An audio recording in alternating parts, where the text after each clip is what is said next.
이 신문. 하나님은 모든 인류를 죄와 비참함의 상태에서 멸망하도록 내버려 두셨습니까? 답. 자신의 순전히 선한 기뻐함으로 모든 영혼으로부터 어떤 자들을 영생으로 택하신 하나님은 그들을 죄와 비참함의 상태로부터 건져내시고 그들을 구속자에 의한 구원의 상태로 이끄시기 위하여 은혜의 언약을 맺으셨습니다.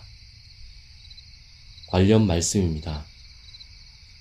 곧 창세전에 그리스도 안에서 우리를 택하사 우리로 사랑 안에서 그 앞에 거룩하고 흠이 없게 하시려고. 에베소서 1장 4절. 해설입니다.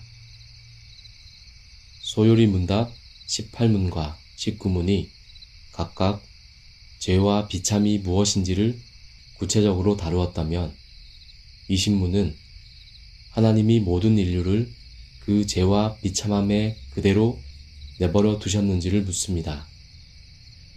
하나님은 택하신 자들을 구속자에 의한 은혜 언약을 통해 그 죄와 비참함에서 건져내십니다.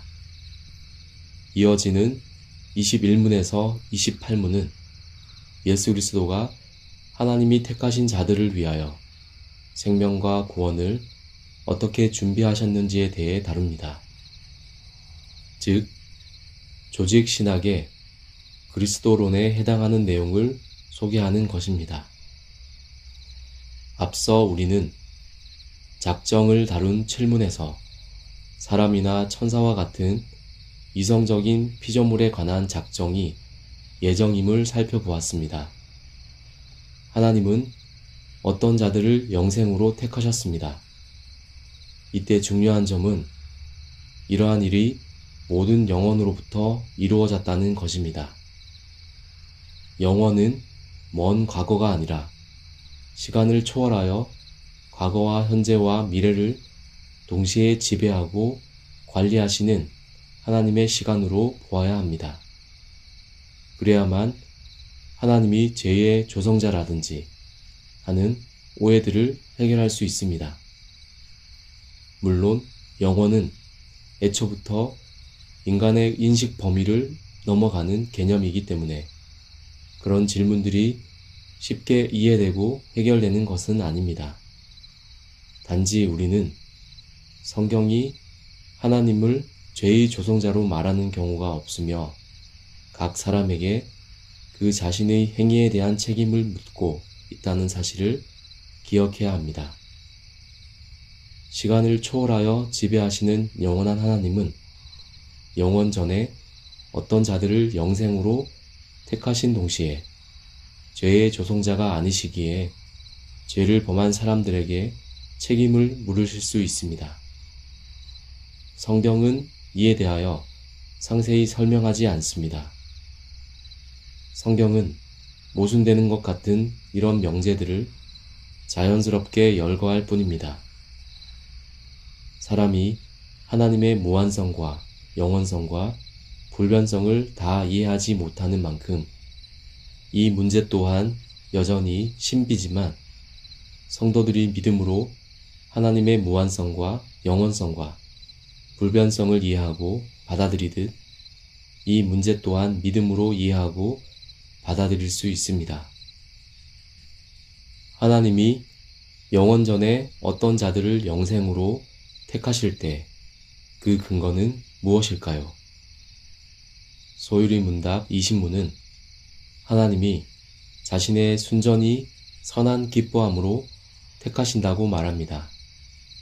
한마디로 다른 이유가 없다는 것입니다. 오직 하나님이 택하신 자들에 대하여 가지시는 순전히 선한 기뻐함만이 그 근거가 됩니다. 이에 대해 웨스트민스터 신앙고백 3장은 순전히 하나님의 자유로운 은혜와 사랑으로 인한 것이라고 말합니다. 하나님의 자유로운 은혜와 사랑 이외에 아무 이유가 없는 것입니다.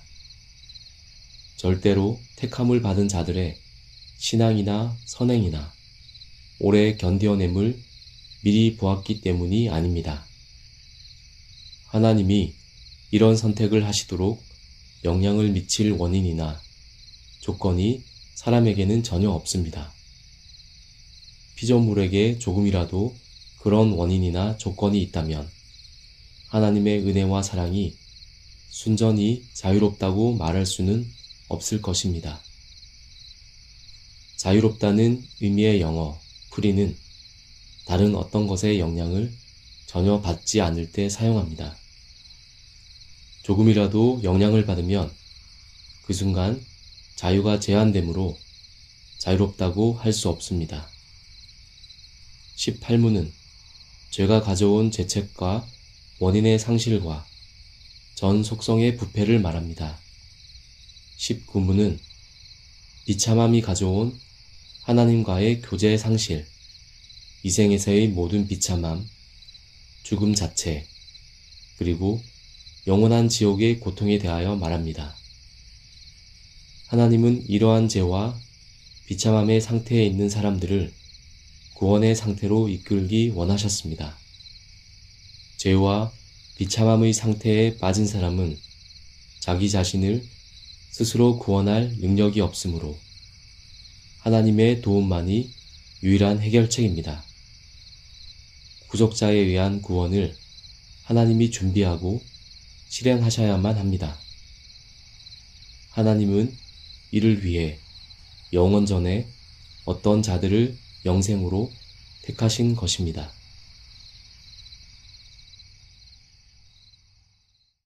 내가 주를